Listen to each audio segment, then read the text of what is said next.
Hi, welcome back to my channel, and I'd just like to take a moment to thank everyone for helping me exceed 50 subscribers. It's really big news for a irrelevant nobody like me to have, so thank you for thinking my content is good enough to subscribe. I'm very thankful. I obviously have to thank the YouTuber Dead Away the Dork, who featured my content in his stream, and that's why I got the influx of subscribers. So thank you to him, and I'll put his link below, even though most of you probably already know who he is because he is pretty big. So today I'm going to be talking about a smaller cult that was present in Quebec and then Ontario, Canada from 1977 to 1989. I sort of did research to see if there was any smaller Canadian cults that I could cover because I live in Ontario, Canada. And then I came across this cult, which was eventually called the Anthill Kids. I was not prepared for the gratuitous details that I encountered. It's extremely disturbing. I will link a podcast below called Dark Histories that goes more into depth about what sort of happened, like the nitty-gritty gross details, because I won't be going into them because I think they're unnecessary and way too gratuitous to include on a YouTube video. That being said, I'm still going to give a warning. There's mentions of child abuse involving sexual abuse, and there's torture involved. So if those things make you squeamish or uncomfortable, maybe skip this video. So the Anthill Kids was a small doomsday cult that was apparently based on the Seventh-day Adventist church beliefs, and the cult was founded by Roch Thériault. I've heard the Anglican version of his name because he was French-Canadian, pronounced Roch, so I'm just going to refer to him as Roch because I'm an Anglican English speaker, so I don't have a French accent. Sorry. So Roch Thériault was born on May 16th, 1947 in Saguenay, Quebec. I'm unsure if I'm pronouncing that correctly.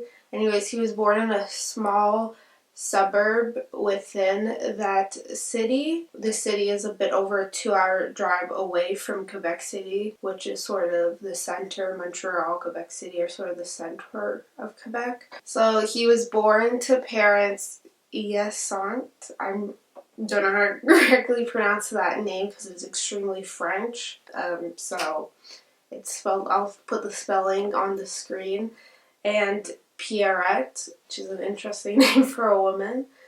He was the second of 7 total children born to the pair. His father was a house painter and his mother was a homemaker, which I just assume meant she stayed home with the kids, which was pretty on par for the 50s, 60s in which Roch grew up in. When Roch was 6, his family moved to Thetford Mines, Quebec, which is significantly smaller than Saguenay, where he was born.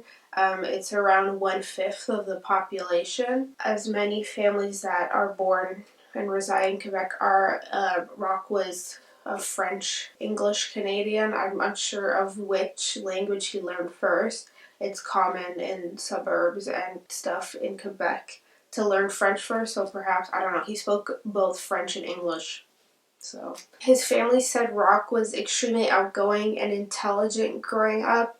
Later on in life, Roch became very boastful, as most cult leaders seem to be, charismatic and boastful. He would talk to psychologists or doctors or interviewers later on in life and say that when he was growing up in Thetford Mines, he would go out into the forest and speak to bears and just play with bears. And then he also said that when he was around 8, he discovered that he had healing powers, which will come into play later on in his madness. He said that he would operate on animals. I'm unsure if this is accurate. There's no physical proof that he ever did any of this. Later on in life, in those interviews and sort of psychiatrist sessions, Roch did say that his parents were physically abusive. Mostly his father was very physically abusive to him. His father denies these allegations, but like, what sort of abuser would fess up to abusing their son? I don't think that excuses what happens or what Roch does later on, but it sort of gives more context to understanding his character. In an article from Maclean?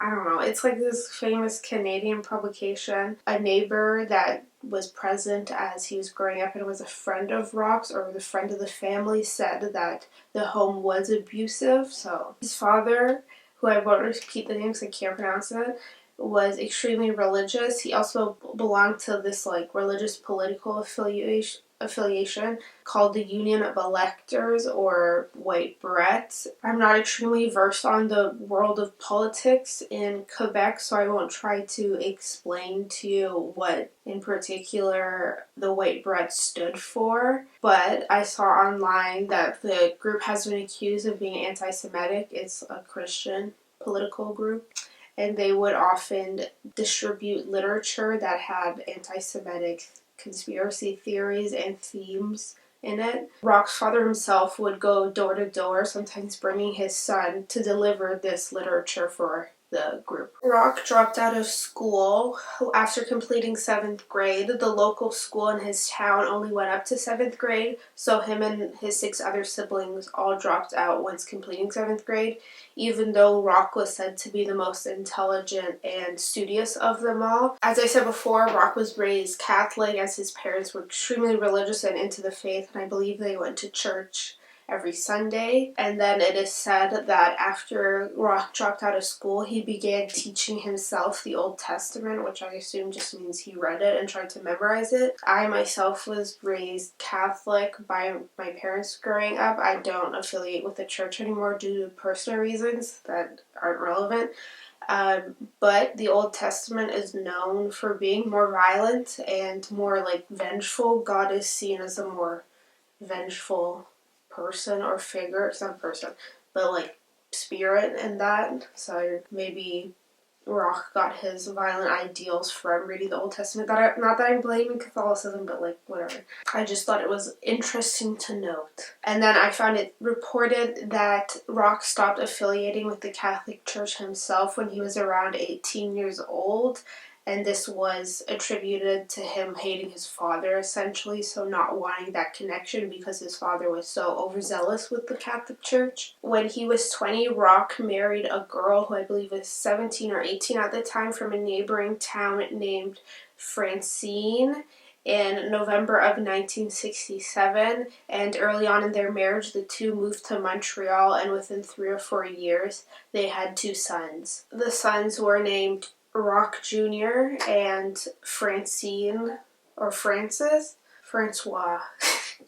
So that's lovely that they decided to name their kids after themselves. He took a job with the Montreal Police Fire Department, and for the first few years, they were just raising their children without incident. They seemed to be a normal middle-class family. Everything changed when Roch's health started deteriorating in his early 20s. Doctors found multiple stomach ulcers when examining Roch in his early 20s, and decided to operate on him in 1970 to remove the ulcers. The operation didn't go smoothly, and because of it, he experienced a lot of chronic pain and like stomach illness and aches and stuff like that. After his surgery, he became super obsessed with anatomy and just sort of medicine and medication and that whole world. When Roch is sort of interested in something, he obsesses about it and it envelops his whole world. So I guess this is what happened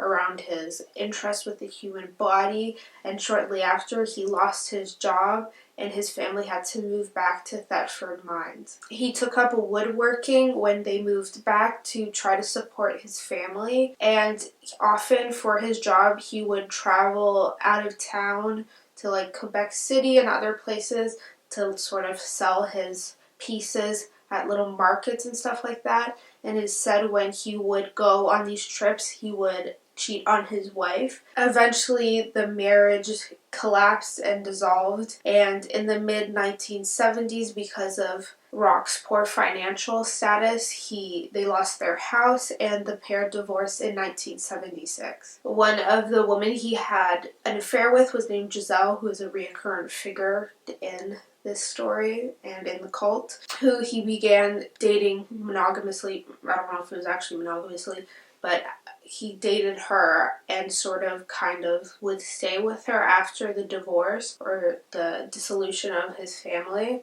But it is alleged that to sort of keep up appearances, he would sleep in his truck because he didn't want to sleep over at Giselle or completely move in, because he didn't want to get a bad reputation of moving in with the woman he was dating before they were married. Roch wanted to probably keep a good reputation around this time because this is when he started to follow the Seventh-day Adventist church, and he needed to keep up an appearance that he was extremely holy and dedicated to the church. In his early years and his new faith, Roch sort of became obsessed, as he does, with the faith and was extremely strict in following the church's rules, which included a strict diet that was mainly vegetarian, no drinking alcohol, and no smoking. I am not well versed on this sect of Christianity, so I won't try to explain it to you, but he was very overzealous and very committed at this time to the faith. But, as you'll see later, he has an extreme problem with alcoholism, so I don't know how much I trust that he refrained from drinking alcohol at this time because he is so dependent on the substance. He joined the local congregation in Thetford Mines, which was led by a man named Pierre Zita, who would every Saturday or Sunday, I'm not sure which day is the Sabbath or the Holy Day in the Seventh-day Adventist Church,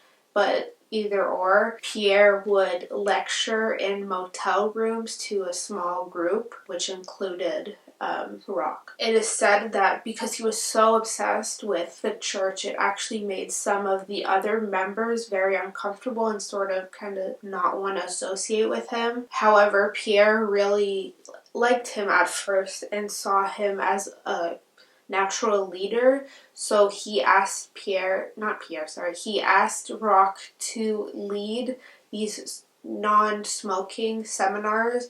Essentially, they were like workshops where they would help new members of the church quit smoking, as one of the major tenets of the church is that you can't use tobacco-based products. From his leadership and charisma during these seminars, he started gaining his own following of mostly young women, and I'm going to list them off. I'm just going to read their names because there's quite a bit of them. So there was Solange, who was 21, there's Chantel, who was 19, Francine Laflamme, who was 18, Nicole, who was 20, Maurice, who was 18, Josie, who was 20, Claude, who was 24, Jacques Fessette, who's unknown age, Jacques Giguère, who was 24, and his 23-year-old wife, the second Jacques' 23-year-old wife, Maurice, and their 6-month-old baby. Around this time, Roch was around 30 years old, so he's significantly older than everyone else that's following him. I have a bias for Maurice, the second Maurice, the wife Maurice, as you'll see in the story, as I think she's the only one with conscience in the group. So I'm just identifying that now. So his small group of followers would meet at Giselle's apartment, for Giselle, but every weekend, and they sort of spend the weekends together and sleep, and he would lecture to them, and it was so enthralling. And then his sermons started quickly including sort of doomsday thing, that there would be the second coming of Christ, but this would mean that the world would have to end for him to come, or there would be like this bunch of natural disasters which would kill off most of the population. And then through his preaching, he convinced these individuals to sort of quit their jobs or drop out of school to devote their whole life to him, basically. At this point, Giselle, Roch's girlfriend, is a little sketched out and jealous because she sees how enamored the young women in the group are to Roch and how he seems to be sort of enabling it and basking, loving the affection. And then around this time, the small group of followers started calling Giselle and Roch, Mommy and Poppy, respectively, which is interesting. At some point in 1977, Roch has a falling out with Pierre Zita and the Seventh-day Adventist Church due to his erratic behavior. There are various reasons circulating online as to why the church ultimately decided to sever ties with Roch, but to make it more clear and definitive, I'm just going to say it was due to his erratic and obsessive behavior and his sort of new weird cult following that he had acquired. Sometime during 1977, Roch and his newly acquired group of followers went to Muskoka, Ontario for this sort of spiritual retreat.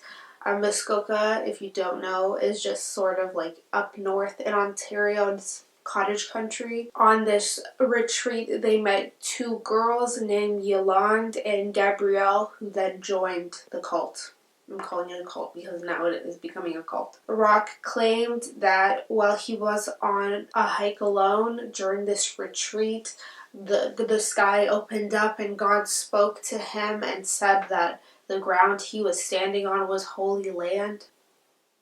After this retreat in 1977, the group moved to Ste. Marie to live together, which is a sort of smaller, more rural area in Quebec. At this time, his followers sort of fluctuated. Some left, then returned, stuff like that. It was sort of a revolving door at this time. The main tenet or belief that Roch founded his sort of cult on was that he was a prophet for God.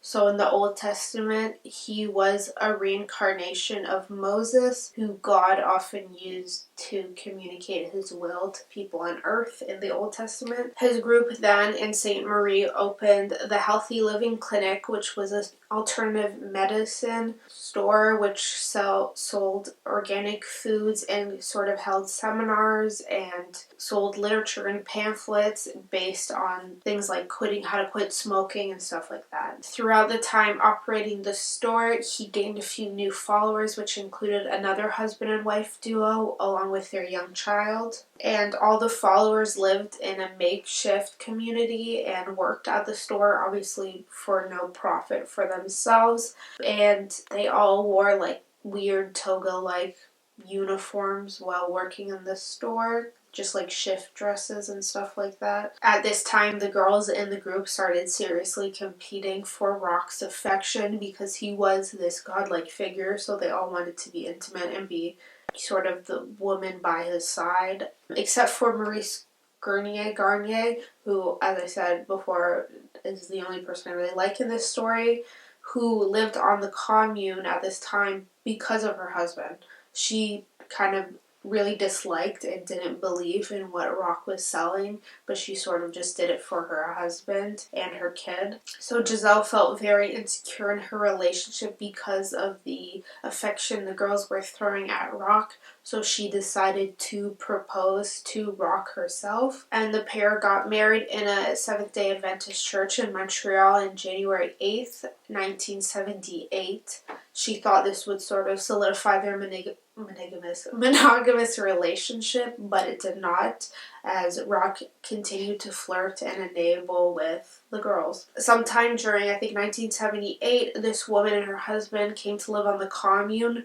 The woman had leukemia, and her husband sort of bought into the doctrine that Roch was this like ultimate healing man and that he could cure his wife, blah blah blah. So his treatment for this woman was to feed her organic foods and make her drink grape juice, and that's literally it. So she wasn't receiving any sort of radiation or chemo or sort of medical intervention treatment. They were just doing this, and shortly after she started living on the commune, she died at the age of 38. Then Roch decided to sort of isolate his community even more, so he forced his followers to sever all ties with their family or loved ones that didn't live in the commune, and any ties with the Seventh-day Adventist Church, who had sworn Roch off previously. And then he started illegally pairing up, just like arbitrarily pairing up the men and the women in the commune to sort of get married to each other. Oh, I think he officiated the marriages, even though he had no legal power to do this, of two couples that had displayed no previous interest in each other. One of the women that was paired up with one of the men in the group was Solange, and then her family did come to the ceremony to support her and show her that they still loved her, so she could sort of realize that she had a life outside of the cult. And it is said that a lot of the members of her family that attended ended up crying because during the ceremony, Roch was up on the podium sort of talking about how he believed that women were subservient to men, and that in a marriage they had to basically do whatever the man said. So Giselle goes up to her husband, Roch, and tells him that she's uncomfortable with the relationships that he is having with the other women on the commune, and she gives him an ultimatum saying that if he doesn't dissolve the commune, she'll leave him. He gets violent with her and punches her in the face and then locks her in her room for 2 days. Since the church had severed ties with Roch,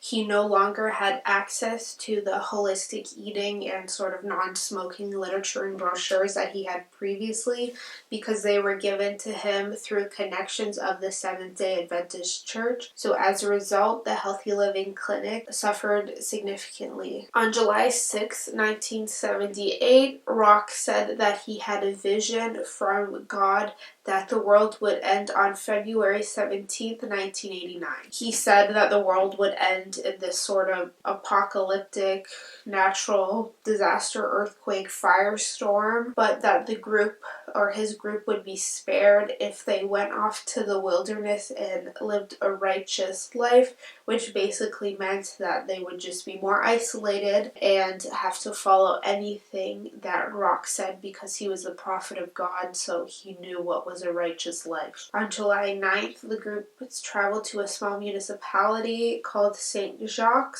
and they hiked through the wilderness. It's sort of a mountainside municipality, so they hiked through the mountains until they found this sort of a mountainside clearing near a lake that they settled on, and Roch called this clearing Eternal Mountain. This spot is where they began to build a communal cabin that they would all live in. Roch couldn't participate in any of the labor because they did build it by hand themselves, the group, because he said he had stomach aches and his ulcers prevented him from working, so he would just yell at them and be aggressive and violent with them as they worked for upwards of 17 hours a day. And he would, if they complained about being tired or being hungry, he would restrict their food rations because he controlled their food intake for a few days. At this point, 4 of the members of the group left, including one of the families and their child.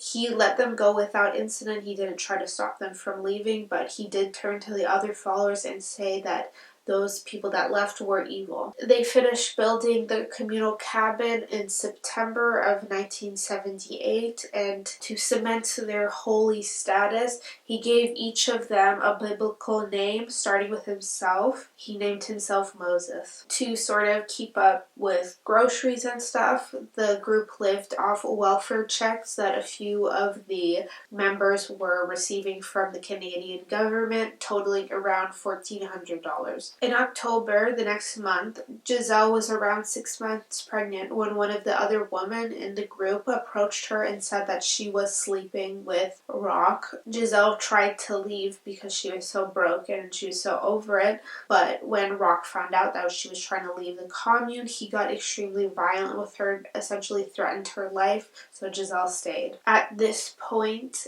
Roch decided to dissolve the marriages that he had previously just randomly assigned. Those 2 couples that he had randomly married, he decided to dissolve their marriages, except for Maurice and her husband, who were married before they came to the group. And then he took all the women in the group, which were around 7, I think, as his wives. And then he would have sex with all of them, and Giselle could no longer complain because they were all his wives, and he had this big polygamous cult. He had sex with all of them, except for one member who he still made his wife, named Gabrielle Nadeau, who was around 18 or 19 years old, and she had multiple sclerosis. I'm sorry.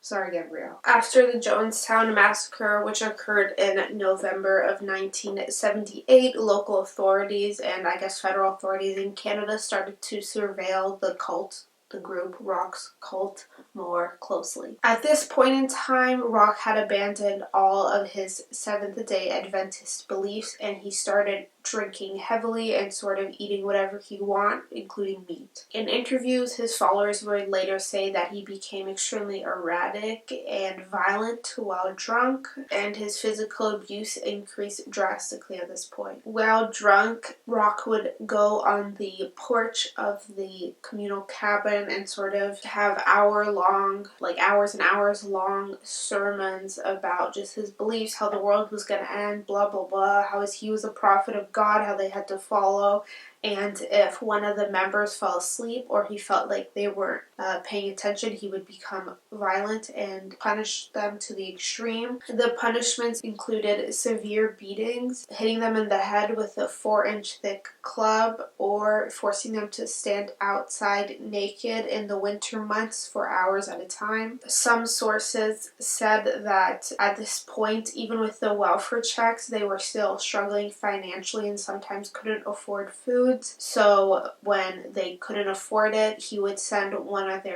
the girls out, usually Gabrielle, not the one with MS, but a different Gabrielle who was a nurse in her previous life before joining the cult, and to have sex with a local grocer in exchange for food. At this point, another one of the male members of the cult fled, and Maurice, the wife of Jacques, spoke to some other members about wanting to flee as well. When Roch heard this, he forced her husband Jacques, in punishment, had to essentially cut off one of Maurice's toes with an axe. The husband started crying, which Roch taunted him when he started crying about this, and threatened that if he didn't cut off the one toe, Roch would take the axe and cut off all of Maurice's toes. So her husband Jacques did cut off her pinky toe, and she stayed. February 17, 1979 came and went, and the world did not end. Roch sort of went to his followers and explained that he just got the dates confused because time worked differently for mortals and in heaven, so it was something in the translation that he got the date wrong, and that's why the world didn't end. And I guess this satiated his followers enough. In April 1979, based on concerns for their daughter Chantal, who was part of the group, a family solicited local authorities to go to the commune and get Chantal for a psychiatric evaluation. So they went to the commune and they ended up trying to take Chantal, but Roch got in the way and wouldn't let them take them. So they returned a few days later with a warrant for the arrest of Roch for obstruction of justice. So they took both Chantal and Roch into custody and put them through psychiatric evaluations. Roch underwent his psychiatric evaluation at a local hospital, and the doctors at the hospital actually stood up for Roch, saying that police were just sort of persecuting him or judging him based on his alternate way of life, and that he had not done anything wrong, and that he was actually a savior and saving these followers from a life of sin or drug use, stuff like that. The psychiatrist found no signs of mental illness, and he was deemed fit to stand trial.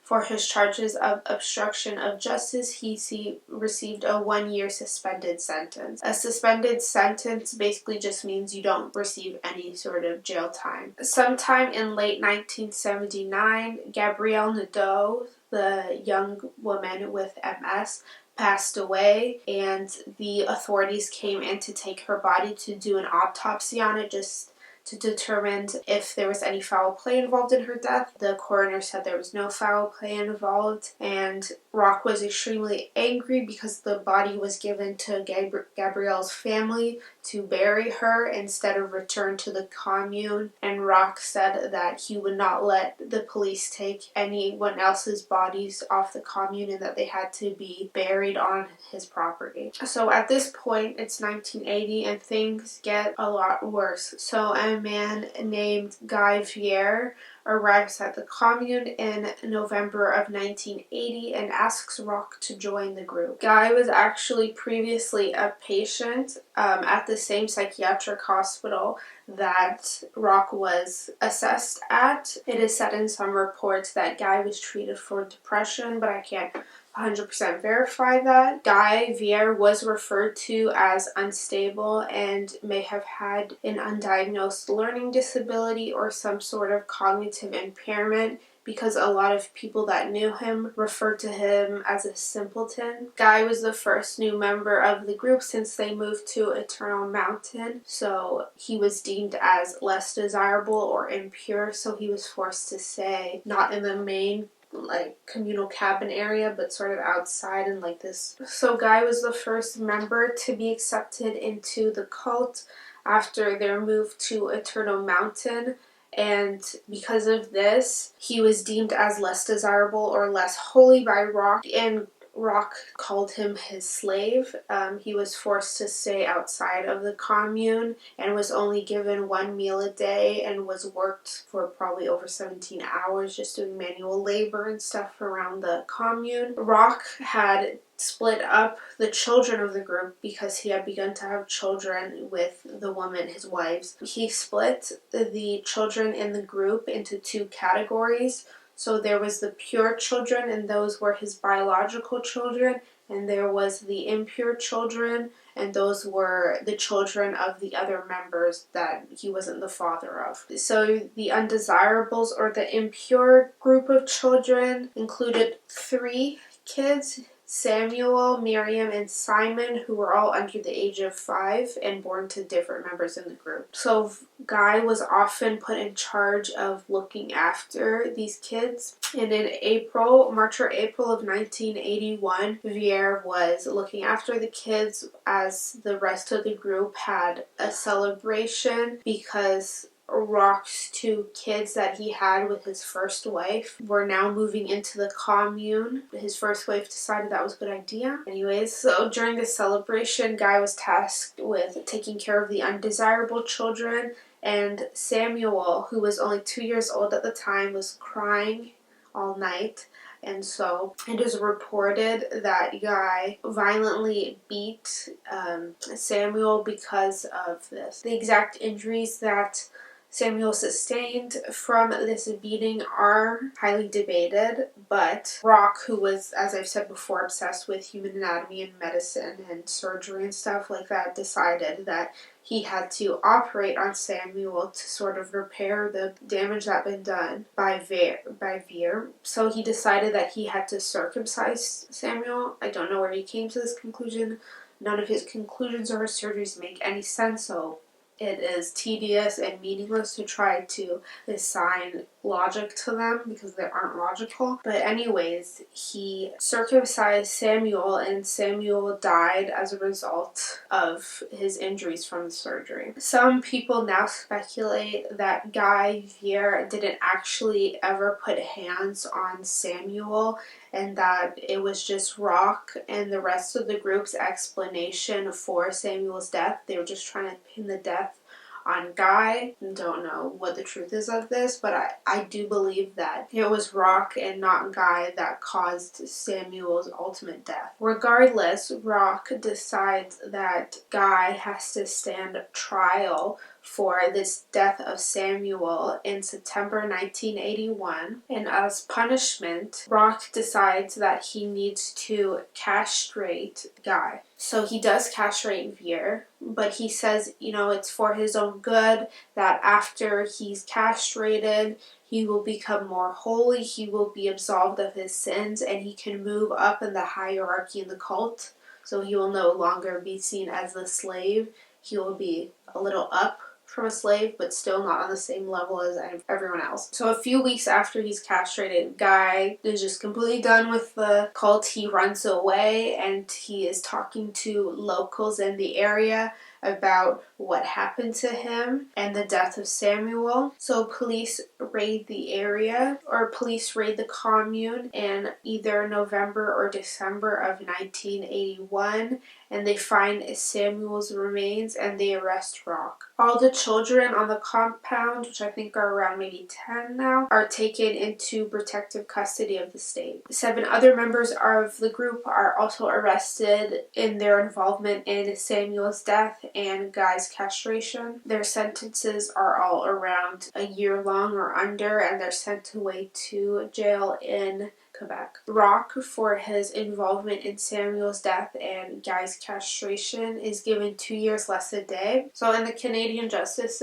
system, any sentence that is over, it's 2 years or over, goes to federal prison. So often when they don't want to send an individual to federal prison, they'll give them the sentence of 2 years less a day so they can keep them in a provincial or a less crazy prison. The remaining members of the cult, the remaining adult members of the cult who were not jailed, were evicted from the commune between 1982 and 1983. In February of 1984, Roch is released from jail after serving less than 2 years, and he returns to his 22 members. He promises these 22 followers that he's sober, that he won't drink alcohol, and that the violence will stop. The group wants to rent a house in Quebec, but Roch says no and moves the group to Burnt River, Ontario. The group settles in a clearing in a forest in Burnt River, and they start to rebuild a cabin to live in. Around this time, the cult changes their name from the Holy Moses Mountain family, which I guess they were previously referred to as,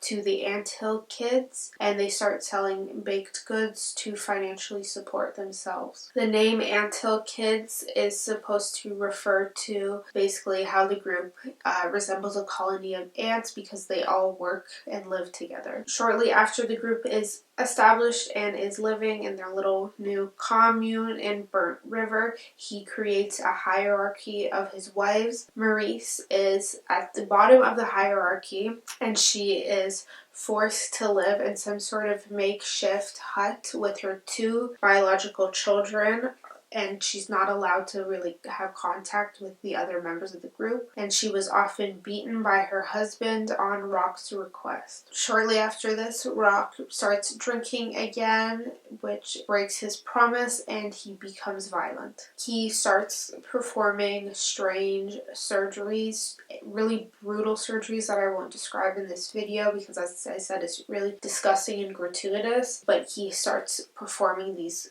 insane surgeries and calls them magical healings. But after he would do these surgeries or beat or torture the members, he would cry the next day after he sobered up, and he wouldn't apologize for what he had done, but he would sort of explain to the group that he was just a vessel for God's will and that God wanted him to do this, that when they were beaten or tortured or had surgeries performed on them, they were being absolved and purified of their sins. On January 26, 1985, another infant dies on the commune. This one is under 6 months old and is born to Gabrielle, who was a nurse who joined on the trip to Muskoka earlier. It was the biological child of Gabrielle and Roch, but as soon as this child was born, Roch hated it for some strange reason and explained to Gabrielle that this child bore the mark of the devil.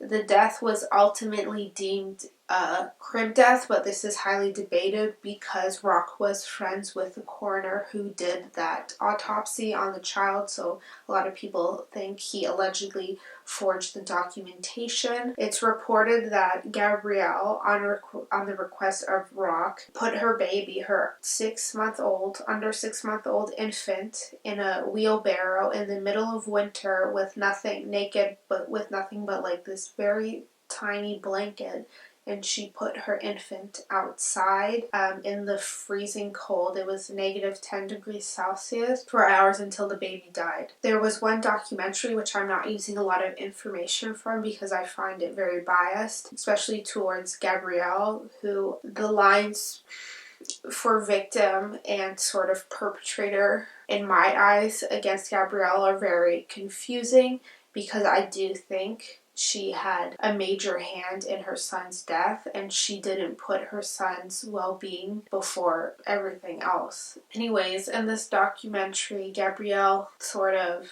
asserts that, the baby didn't die in the wheelbarrow, that it was a crib death, blah blah blah. But in another interview later on, I think it's another interview, or I saw it reported somewhere, that Gabrielle said that she sort of did the wheelbarrow thing to put her son out of his misery, so that son wouldn't have to experience abuse at Roch's hand. In 1985, Maurice, the only adult I like in the story, is permitted by Roch to leave the compound with 2 of her 3 children that are still alive. The only stipulation is that she has to leave her eldest daughter, who was around a tween at this point, to leave her on the compound for Roch to eventually marry. She had no other choice but to allow this, so she left with her 2 children, and after sort of establishing herself in the outside world, she went through legal channels and she got a lawyer to try to regain custody of her eldest daughter. Her legal action required her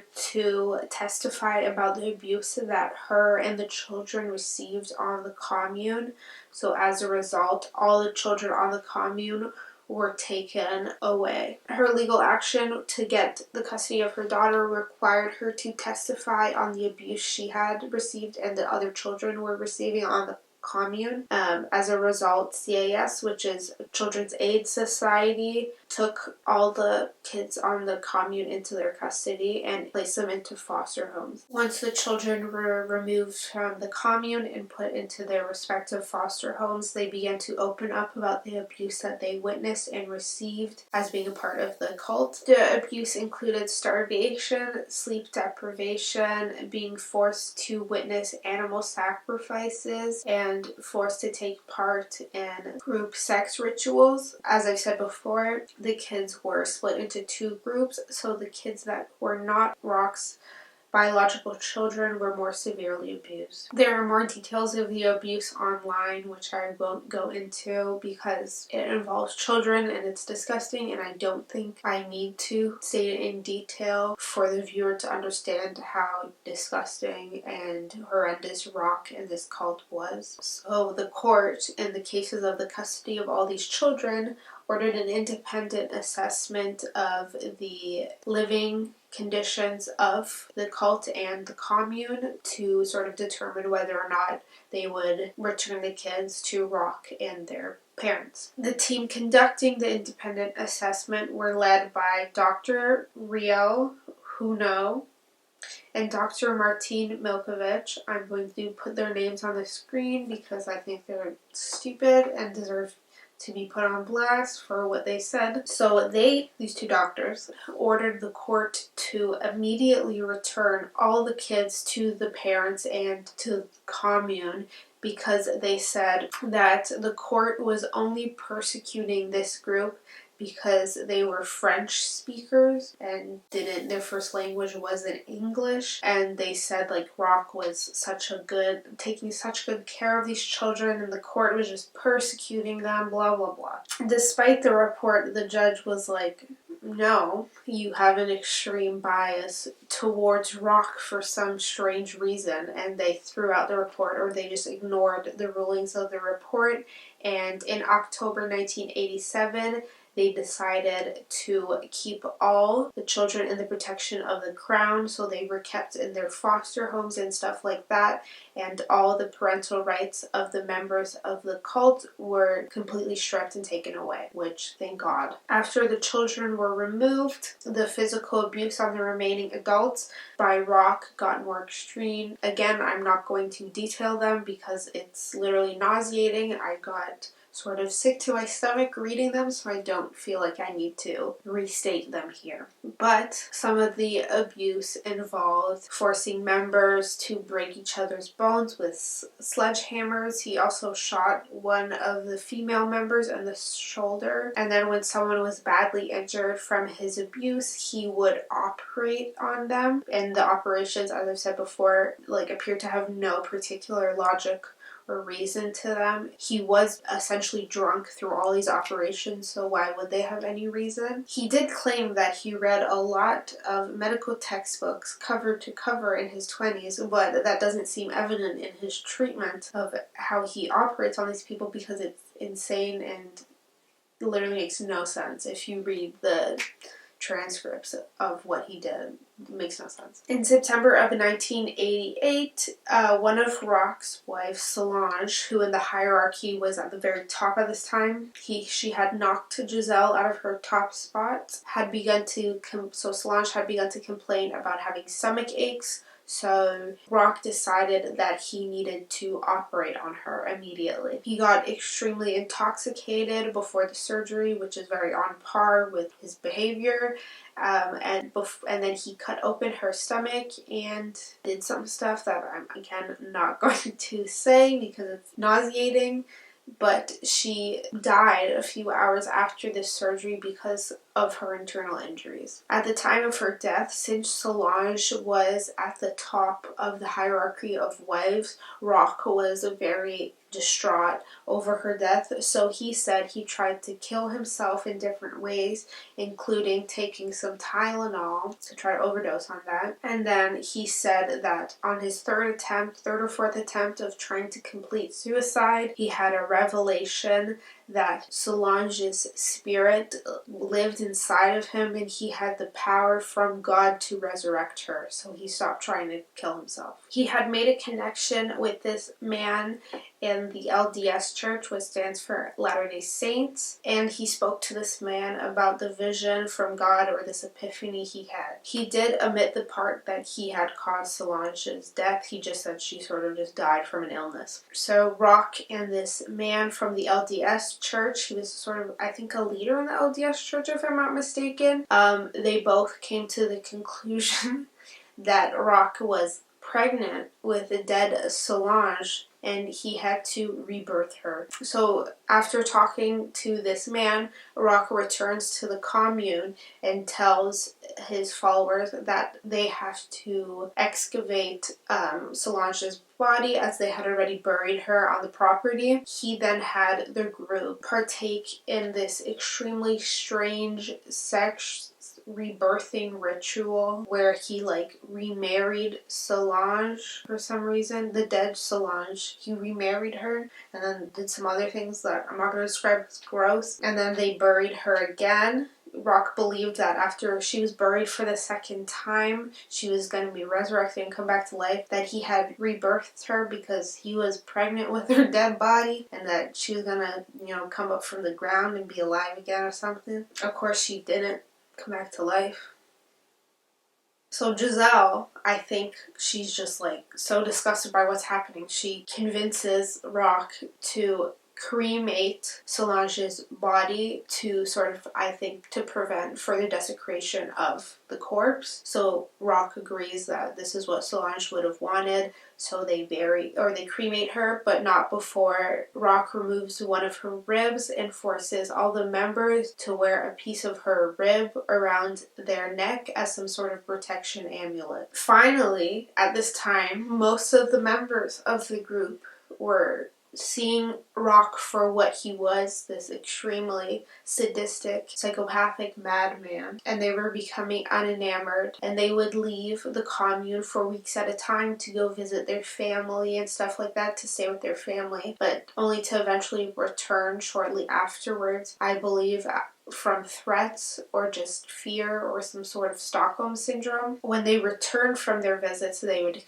experience extreme physical torture and punishment by Roch. In July of 1989, after another one of his surgeries to fix Gabrielle's stiff finger, he decided that he needed to amputate Gabrielle's entire arm because he had so messed it up on the previous surgeries he did. He amputated Gabrielle's arm without any anesthetic. It's said that Gabrielle had become one of Roch's least favorite wives and that he saw her as impure. So perhaps he did this just because he hated her now and just to punish her. But a few weeks later, Gabrielle ran away because the amputation, she needed medical intervention. So she ran away from the commune to a nearby hospital. And at the hospital, she came up with some sort of excuse that her arm was severed because she was in a car crash or something like that.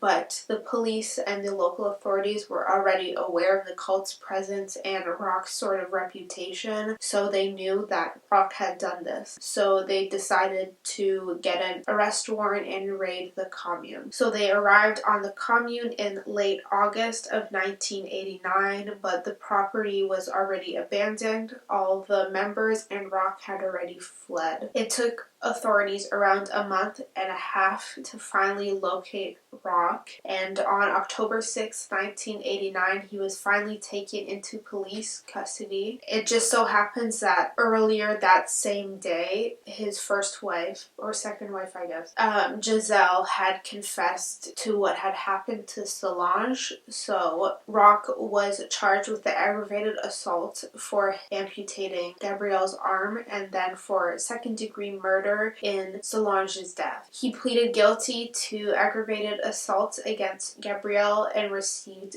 12 years in prison, which was later reduced by the judge to 10 years because the judge stated that Roch showed genuine remorse for his victim. Some of his other followers received jail time for their role in Gabrielle's assault. So their respective sentences are as follows. Nicole Ruel received 18 months. Chantal Labrie received 1 day less than 2 years. And then Jacques Guiguer received 5 years. For Solange's murder, the Crown, who is the prosecution in Canada, couldn't charge him with first-degree murder because they couldn't prove premeditation, so they charged him with second-degree murder. Roch and his legal counsel agreed for Roch to plead guilty to second-degree murder for Solange. In exchange, the Crown wasn't allowed to charge him with any other criminal charges. For Solange's murder, he was sentenced to life imprisonment on January 18, 1993, with the possibility of parole as early as 1999. The sort of legal system in Canada is a lot different than the legal system in America, which I think is sort of the most commonly referred to or known in the Western world. The sentences for violent offenders in Canada are a lot shorter in comparison to violent offenders in the States.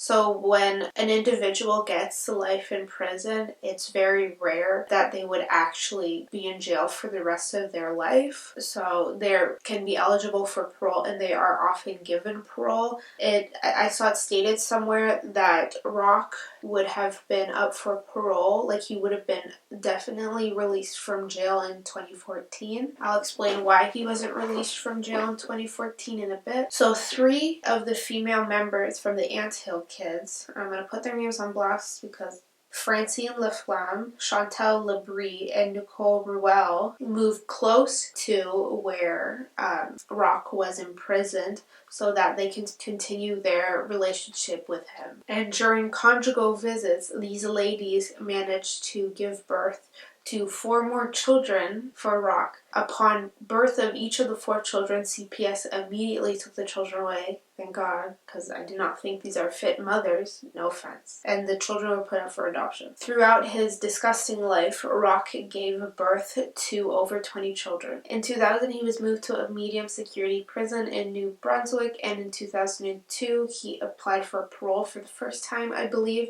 but he was thankfully denied because he was seen as a high risk for reoffending. On February 26, 2011, Roch was stabbed to death by his inmate who was a convicted murderer named Matthew McDonald. And so Roch died at 63 years old, and thankfully he was never released to the world again, and he might have been if he had lived 3 more years to 2014. So that's all for the horrendous Anthill Kids cult. I hope you enjoyed that horrendous story. As I said, I'll leave a link to the Dark Histories podcast below, where he goes more in depth about the sort of gross details about the abuse and the torture. If that's something you want to subject yourself to, I do not recommend it. It made me very ill to my stomach. Anyways, thank you for watching. I appreciate it. Please like and subscribe if you feel so inclined. Thank you.